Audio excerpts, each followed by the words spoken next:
湖南泾县夺命寡妇村，5年内成年男性频频离奇死亡，每一个成年男性活不过40岁。有人说是村内出现阎王爷诅咒，也有人说是挖断了龙脉。更为神奇的是，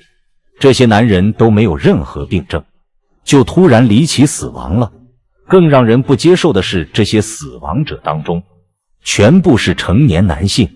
唯独妇女安然无恙，所以让外界一直将村庄定为夺命寡妇村。那到底是怎么回事呢？保持你的好奇心，我们点个关注，点个赞。接着往下看，在湖南地区有个神秘的寡妇村，名字叫龙塘村。这个看似平常的村子却是大名鼎鼎。根据当地的传闻来看，近些年来一共有30名当地的青壮年遭遇到离奇的死亡，并且在外人来到该村的时候，还能感受到环境气候对自己身体造成的不适感，甚至还有流鼻血的存在。周围人都传说，相关的情况和附近的一所学校存在很大的关系，因为在没有这所学校之前，村子里一切正常，但是在学校动工中发现一座古墓，并且在修建完毕之后，学校里面就马上有一名男老师死亡。之后村子里面就存在接二连三的男性死亡情况。这一切根据村子里面老人的说法，是因为挖出古墓造成了风水的破坏，才导致死人的情况频频发生。并且在湖南兴化县，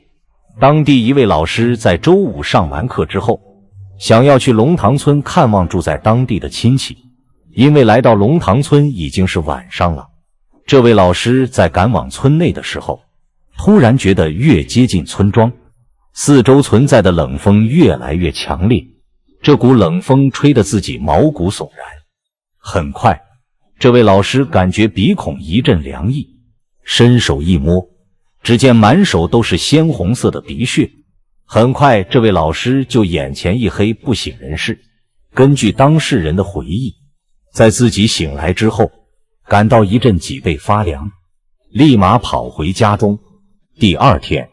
这位老师来到医院检查，完事之后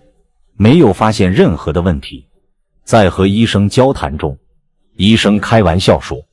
大晚上也敢去夺命寡妇村。在对于这个说法感到惊讶的同时，这位老师从医生口中得知，这个名字叫龙塘村的小村在当地可谓大名鼎鼎。医生说，在自己的记忆里面，龙塘村送来过不少的青壮年男性，并且还有30例左右的死亡事迹。这位老师在听后感到一阵脊背发凉。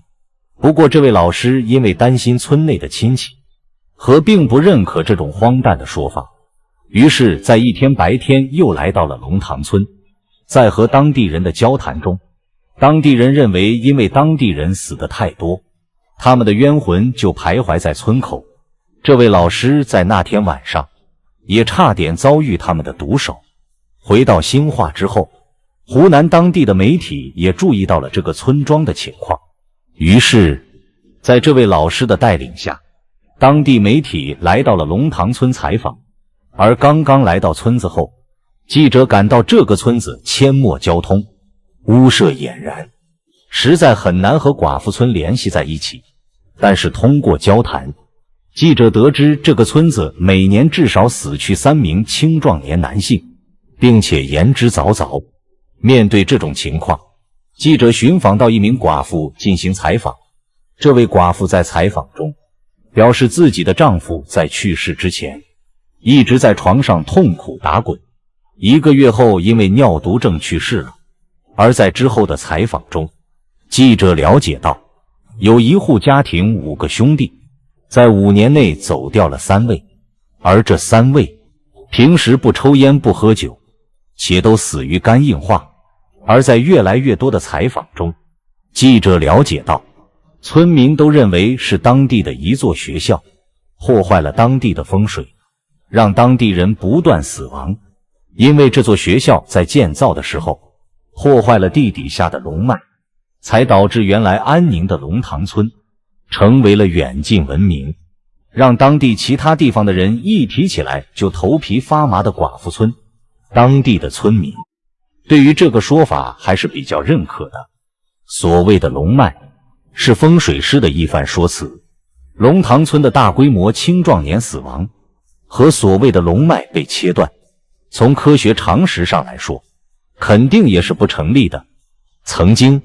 村庄里面的人怀疑是不是村子里面的水源遭到了污染，特别是有人为下毒的情况，逻辑上来说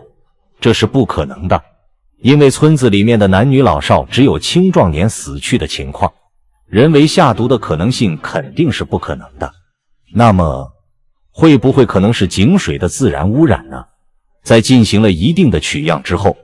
在相关的检测报告出来后，虽然可以看到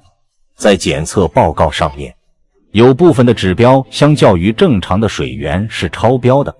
但是这些指标对于正常人来说压根不会造成身体的伤害，更别说死亡了。那么在外界环境的原因也否决的情况下，究竟是什么原因才导致这一切的发生呢？在排除了所有的可能性之后，在场又有学者提出，会不会有相关的传染病导致这批人的死去？在查询了历史后，这个推测也被推翻了。那么这样的话，所有的科学可能性几乎都被排除了。就在现场调查一筹莫展的时候，当地的疾控中心拿出一份统计表，存在很大的说明感。从这张统计表来说，